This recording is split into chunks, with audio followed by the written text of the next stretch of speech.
He kissed my forehead like nothing had changed, while hiding a secret engraved in gold. The ring? Wasn't mine. The time? Burned into my bones. That's how I found out he was living a second life. I used to think silence was a form of peace. Now I know it can be a warning. You ever look back on a moment so ordinary it feels cruel in hindsight? For me, it was a Tuesday. Rainy. I was folding laundry while my husband hummed in the kitchen, making spaghetti for our anniversary. 9 years. My name is Maren. I'm 37.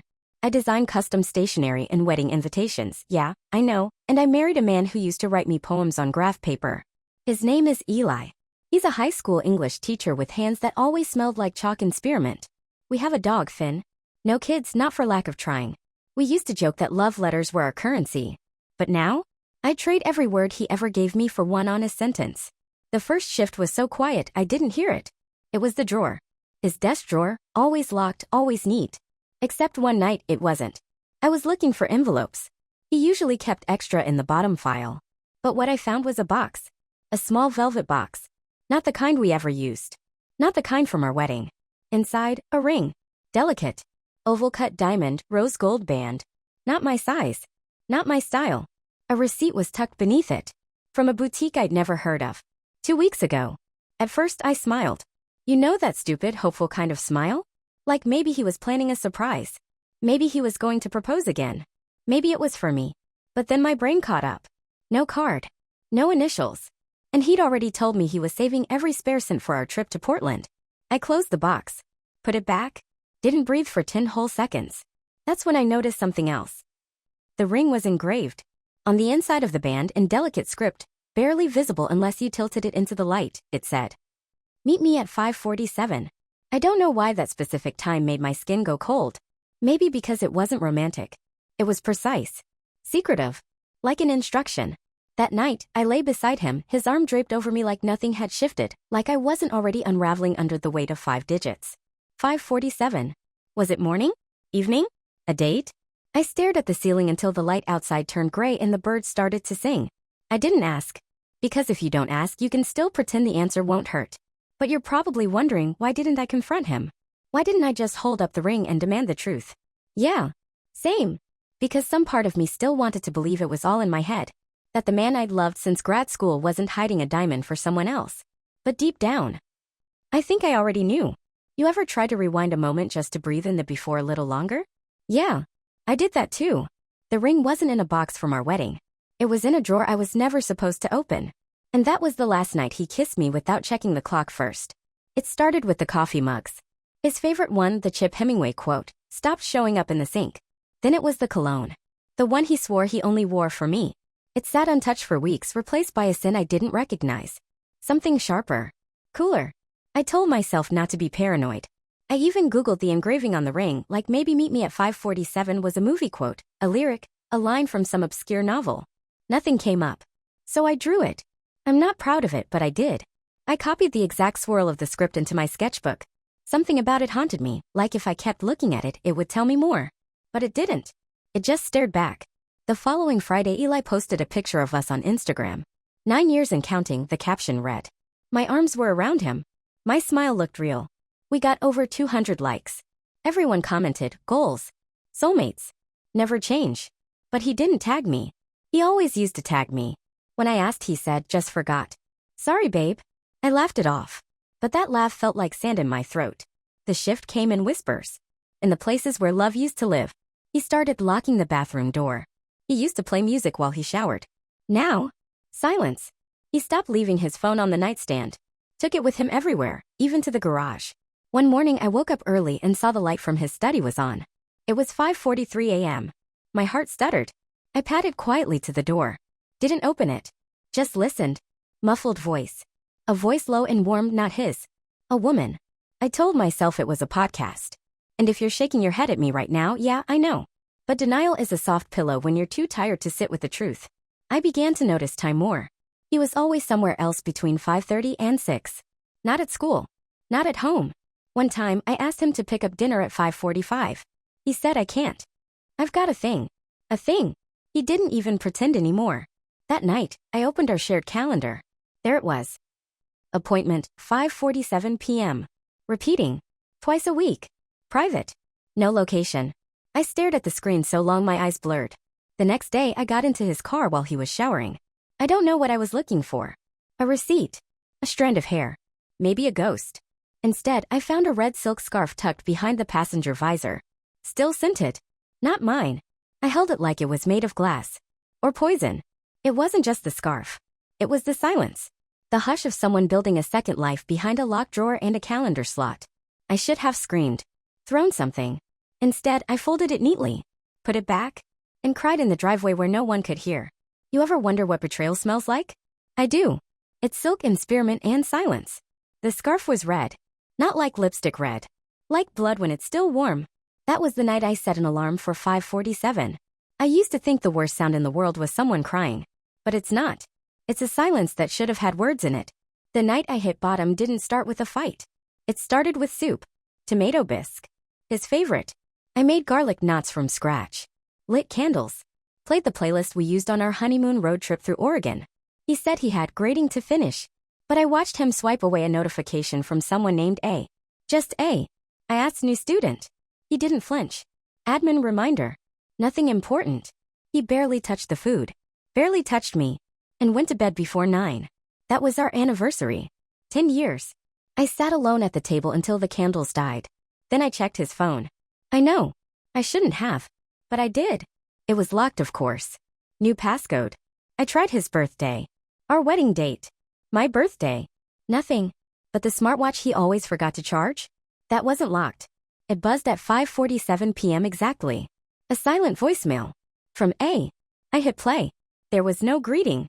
Just breathing. And then barely above a whisper. I miss your hands. That broke me. Not because she said it. But because he hadn't deleted it. He'd saved it.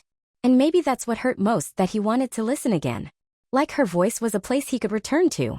I didn't sleep that night. Instead, I opened a blank journal and started writing it all down. Every lie. Every time he said, I love you, with eyes that didn't match his mouth. I listed the receipt for the ring. The scarf. The calendar. The silence at 5:47. The voicemail. The closed doors. The missing cologne. The fake admin notifications. The locked phone. I wrote until my hand ached. Not to confront him. To remember who I was before all of this started. You ever feel like someone hollowed you out but left your face behind? The next day, I went to the jeweler listed on the receipt. I asked if I could exchange the ring. I told the woman behind the counter that I didn't like the engraving. She smiled politely, typed in the serial number, then paused. This ring was custom-made for an Ava, she said, glancing at the screen. Her eyes flicked up. Are you Ava? I smiled. No. I'm the wife. Her face dropped. And in that moment, I saw everything I needed to see, not in her words, but in her expression. She knew. They always do. I thanked her, turned, and walked out. But not before I asked. Do you know what time he picked it up? She checked. He scheduled pickup at 5:47. Wanted it to be precise, he said. Of course he did. The ring wasn't mine. But the pain it caused? That belonged to me entirely. That night, I circled Friday in red ink on the calendar. Because that's when I would follow him. Grief doesn't always come in sobs. Sometimes it comes with folding laundry. With pretending not to see the thread unraveling while you keep stitching the same broken seam. The morning after I visited the jeweler, I made waffles. Eli came down wearing that same navy button-up I'd ironed the night before. Kissed my forehead. Said, "You're too good to me." He smiled like everything was perfect. And I smiled back. Because that's what liars do best. They teach you how to lie too. That week, I became two people. To him, I was soft.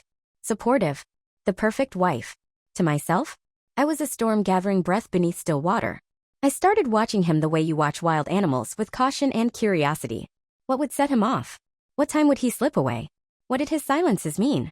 I pretended to sleep so I could hear him whisper goodnight to someone else through his locked phone. I cleared browser history so he wouldn't see I'd looked up how to check location history through Bluetooth.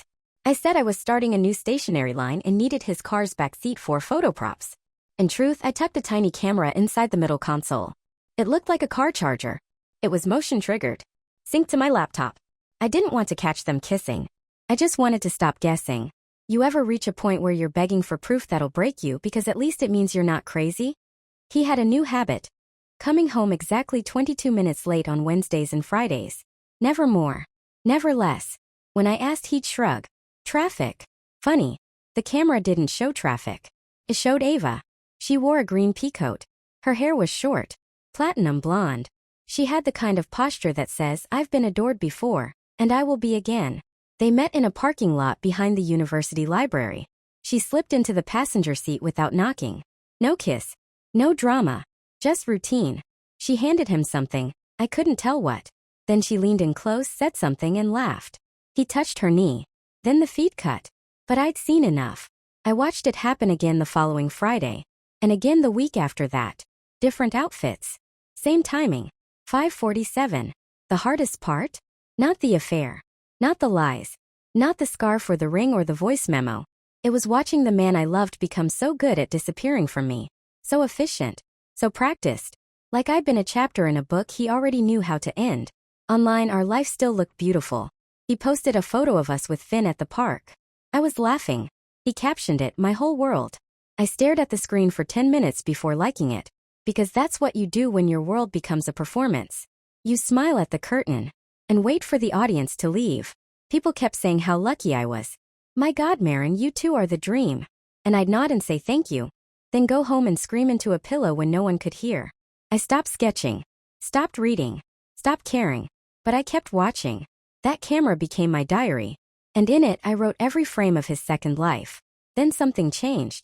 He started coming home lighter. Humming songs he never liked before. Cooking again. Bringing me flowers, lilacs like he used to. Missed you today, he said one night, his lips warm on my cheek. I almost vomited, 'cause I realized he wasn't feeling guilty. He was falling in love. Not with me, with her. And loving someone else had made him feel better, sweeter, lighter. Like adultery had unlocked the best version of himself. That made me want to burn the world down. The flowers were lilacs, but they smelled like dust to me now. That Sunday, I opened the camera feed and paused. Because this time, he was crying. He was crying. Not a breakdown. Not a collapse. But the kind of quiet cry men don't think anyone will see.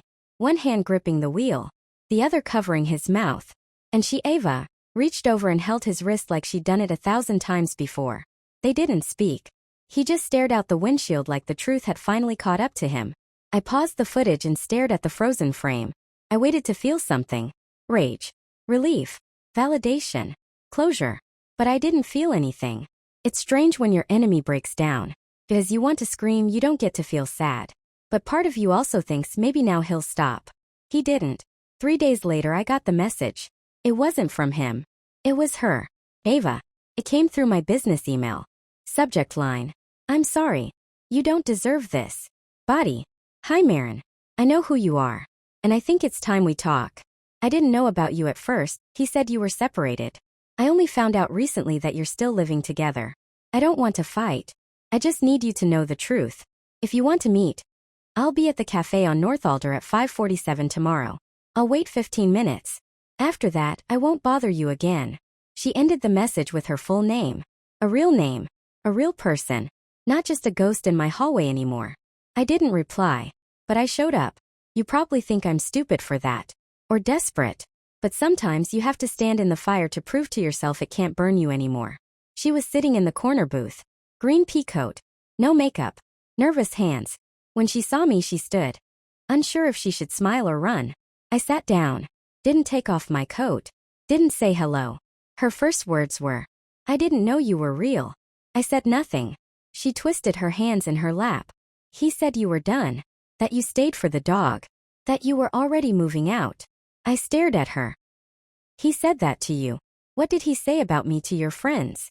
She blinked. What? I leaned forward.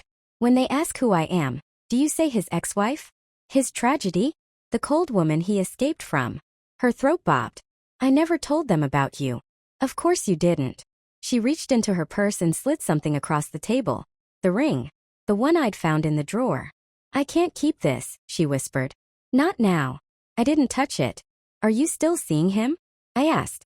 Her silence was an answer. Then she said something that nearly broke me. He told me you stopped touching him years ago. I almost laughed. That cruel, choking kind of laugh that sits behind your teeth like a dare.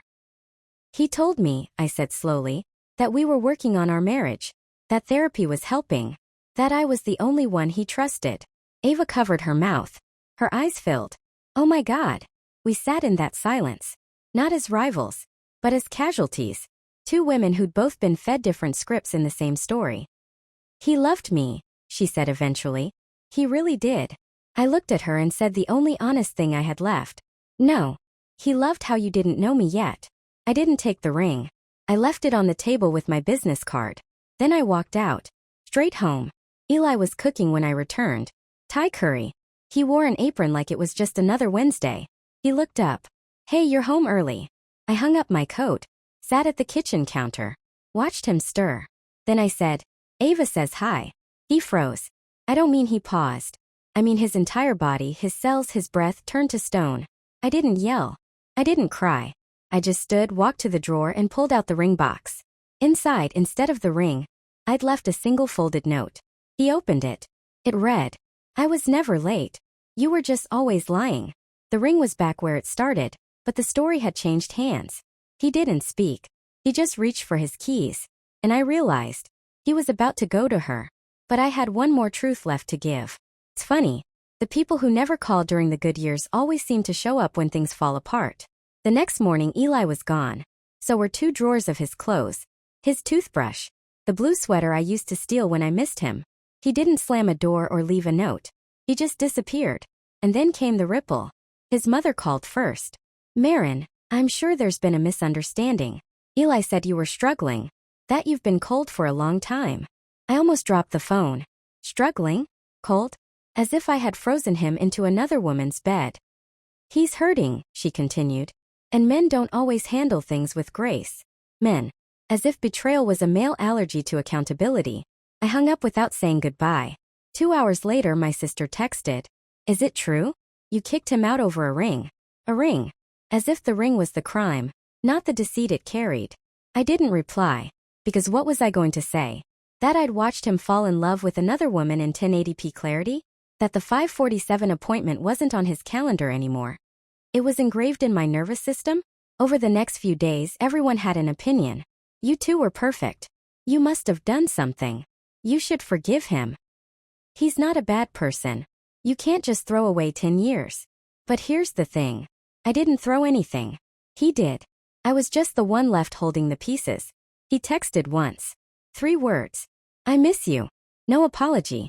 No admission. Just the emotional breadcrumb of a man who wanted to leave the door cracked. I didn't reply. But I did change the locks. I bought new curtains. I removed the spare key from under the planter, the one he thought I'd forgotten. And I left his name off the dog's vet file. It felt small. But that was how healing started. Tiny refusals to be available. The final straw came from Ava. She emailed again. Not to say sorry. Not to ask how I was. But to tell me she was pregnant. I just thought you should hear it from me. She wrote. He's confused. He needs time. But he still talks about you. A lot. I stared at the screen rereading that sentence. He still talks about you. Like I was some myth. A chapter he couldn't close. A story he used to explain his shame away. You ever feel like someone is trying to copyright your pain? That's how it felt. Like my heartbreak was being plagiarized. I closed my laptop. Unplugged the camera from his car. I didn't need it anymore. The story had already ended.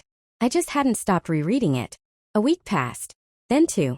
One afternoon a friend from my college days dropped by. She'd seen the social media fallout, the vague updates, the disappearing photos, the passive-aggressive quotes. She asked, so what really happened? I told her. Everything. The drawer. The ring. The scarf. The times. The silence. Ava. When I finished, she stared at her coffee and said, but don't you think? Maybe you just drifted apart? I laughed. Not because it was funny, but because the world always finds new ways to ask women to be quieter about their pain. I didn't correct her. I didn't defend him either. I just said, he drifted while holding someone else's hand. That's not distance. That's a detour. That night I took down all our framed photos. Not in anger. Just acceptance. I wrapped each one in newspaper. Packed them into a box labeled before. Then I found the smallest hammer I owned and smashed the lock on his desk drawer. Inside were poems. Not mine. Not addressed to me. All in Ava's handwriting. One said, you said I made you feel like fire again. Funny. Because I've been burning for months. I didn't burn the poems. I just folded them into origami swans and flushed them down the toilet. And that night, I finally opened a blank page. Not to write about him. But to write without him. There's a kind of peace no one tells you about. It doesn't come with forgiveness, or understanding, or even answers. It comes when you realize you no longer need any of those things. That peace? I found it in the quiet click of a mailbox. It was early spring, the kind where the wind still bites but the air smells like something new is trying to grow. I stood outside our old house, my house now, and dropped the last envelope into the outgoing mail. Inside was the finalized divorce paperwork. Signed. Stamped. No drama. No letter. Just closure, bureaucratic and bloodless. The house behind me still carried his scent in the wood, but it no longer whispered his name. Eli never came back. Oh, he tried. Called twice. Left a voicemail once, something about regrets and wanting to talk. I never returned them. The last time I saw him was in passing a grocery store aisle near the herbal teas. He looked older, grayer. Still wore the same watch I bought him the year we said forever. He didn't say hello. Neither did I. We both reached for the same box of chamomile and paused. Then I stepped back and let him take it. Because I don't need to compete with ghosts anymore. I sold my wedding dress a week later. Not out of spite. Just release. I didn't post about it. Didn't make it a moment. Just zipped it into a clear bag, left it at a consignment shop on Fremont Street, and walked away without looking back. You ever notice how quietly some lives end? No fireworks. No shouting. Just a gentle exhale. People stopped asking questions. Eventually, even my sister backed off. You seem better, she said one afternoon. I shrugged. I'm just tired of explaining pain to people who didn't feel it. She didn't understand. That's okay. Some truths aren't meant to be translated. Only carried. One night, I found the ring again. Not the wedding one, the other. The 547 one. I tucked it into a tin box months ago, buried beneath old receipts and expired coupons. When I opened it, it felt cold. Lighter than I remembered. I stared at the engraving. Meet me at 547. It used to feel like a curse. Now, just coordinates in a story that no longer belonged to me. I brought it into my studio and set it on a velvet pad. Not to wear it. To use it. I melted the band. Recast it. Turned it into a class for a new client's bridal book. She never knew the gold came from heartbreak. And I didn't tell her. Some stories are better when they change form. Healing didn't come all at once. It came in stupid ways. A new playlist I didn't skip. A recipe I didn't ruin. The first time I laughed, really laughed at a TikTok. You ever catch yourself being okay and feel guilty about it? That was me. For weeks. Until I realized survival isn't betrayal. It's the highest form of truth. I took Finn to the lake one Sunday. We used to go with Eli. Now it was just us. I sat on the weathered bench with my coffee and watched the ducks squabble over breadcrumbs. Finn sniffed every tree like it was the first time. I opened my sketchbook. Not to draw pain. To draw light. New designs. New shapes. A bridal suite called the Reclaimed Collection. Every page held echoes of grief, folded into florals and fabric swatches. I wasn't running from the story. I was reshaping it. The last thing I want to say is this. He didn't destroy me. He cracked the mirror, sure. But I picked up every shard. Polished them. Framed them. And now? They reflect only what I choose to see. Not what he left behind. And if you're still waiting for them to say sorry, maybe don't. Maybe write your own ending instead.